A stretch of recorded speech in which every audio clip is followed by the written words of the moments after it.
Terkait adanya hutang obat-obatan di RSUD Lebong yang sudah tercatat dari tahun 2012 silam dengan nilai hutang yang sangat fantastis, mencapai 1,6 miliar. Sesuai dengan APBDP tahun 2020, RSUD mendapatkan tambahan anggaran sebesar 11 miliar yang diambil melalui dana insentif daerah atau DIT sebesar 8,1 miliar atas kinerja penanganan COVID-19 di Kabupaten Lebong, dan sisanya diambil dari penyesuaian anggaran RSUD dan Dinas Kesehatan. Dana tersebut diperuntukkan untuk beberapa item termasuk membayar hutang obat-obatan, membayar kekurangan biaya dokter spesialis selama 6 bulan, dan diprioritaskan untuk penanganan COVID-19.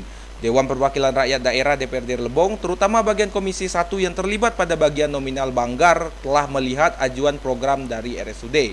Komisi 1 DPRD Lebong berharap anggaran yang sudah diberikan agar selalu diawasi dan masih ditunggunya rincian hutang obat-obatan tersebut.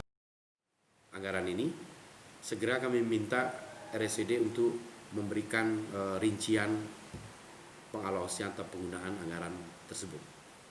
Lanjutannya, tindak lanjut?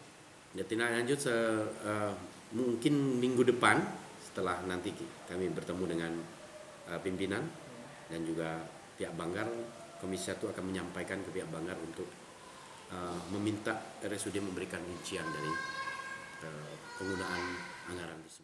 Dari Tubei, Regamita, Lebong TV melaporkan.